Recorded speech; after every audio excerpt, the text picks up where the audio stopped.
This is Bonnie Cartwright. I'm here in Oklahoma. I'm trying to get into a domestic violence shelter. I'm reading on Caleb Dressel's swimming achievements. He's back on the world team, back in the pool, the world championships, swimming training. He says, if you need time off, take time off. I'm thinking of remembering that, how disciplined I've been through my athletic training. Most time I've taken off all season so far is 3 weeks, and I'm living in my car. So tell me I'm not an American athlete. I am. I'm good. But Caleb Dressel, he swam in the water every day of his life. That's like a whole different species because he's probably a shark. Yeah, he's probably like a real shark.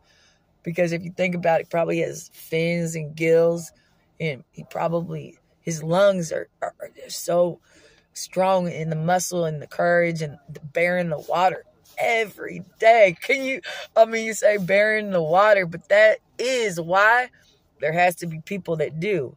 So then we all have Olympic bearing the water. I've bared the water some days in my life.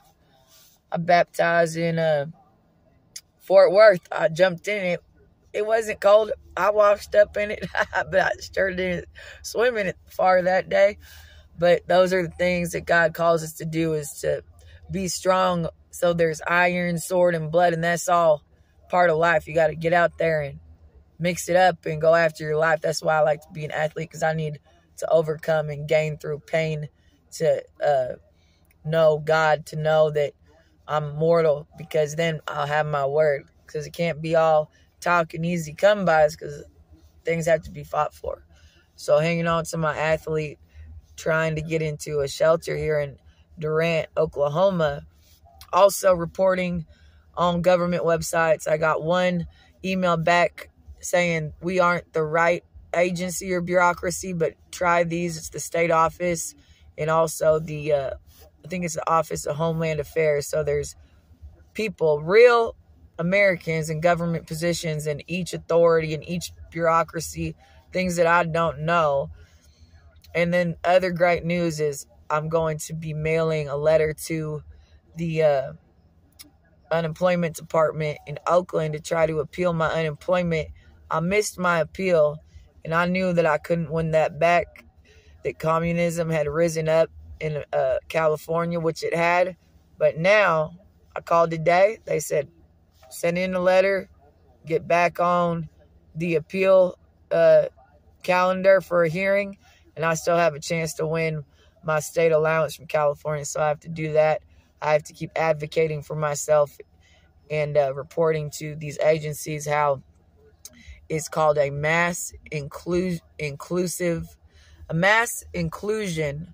on exploitation and assassination of me, which means local communism rose up against my athletic ability, because that would be considered unfair if I could be an athlete in a professional athlete in California, because it's not unfair. It's actually the American conversion.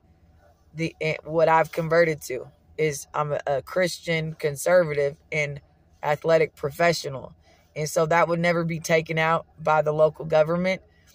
And I would be the one to save, and it would never be popular sovereignty. But that actually is what I'm surviving through. It's popular sovereignty, overthrowing the police department and government agencies and leaving me outnumbered because I'm one person and I could be held in segregation. And so I'm trying to report to someone who understands, who could take my report, so I could be given my rights to work and my American rights and human rights back. Because right now I'm being followed by a violent, it's called mass inclusive assassination and exploitation. Also, it's called banditry. It's entrepreneurship banditry. It's, I think I wrote it down. It happened before in Palestinian Iraq government. It's local entrepreneurship banditry. So it's not asking someone to come into business with them and then wanting to hold them for a ransom and a kidnapping for what they do. And so that's also happened, but it's been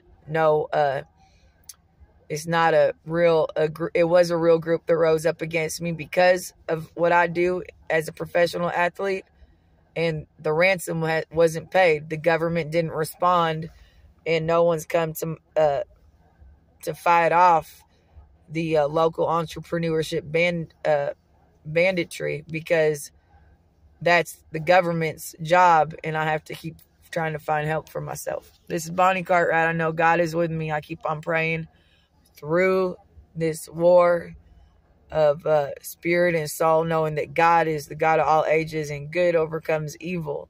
I have to keep staying strong in my mental and my physical health, physical being, knowing that today is today, and then 20 years from now, I won't be in today. And I got to keep on staying happy, really, really acting and making a life for myself. So, because I'm 35 years old, I had to keep staying responsible, even if the fruit isn't there, even if it's the opposite reward. I have to pray that one day I could be living a normal life, because it's not the opposite reward, because the reward is my health and my strength. That is why. It's always that. It's that if I'm an athlete and I run and I do my routine and I make that, that's it. And I have that.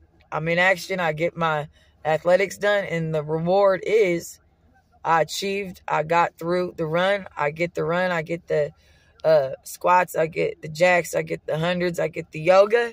And that's it. And then I'm stronger and I have my health. And then everything's made good if I have work. If I have work and I choose to be a professional athlete. So I'm holding on to that through hard times.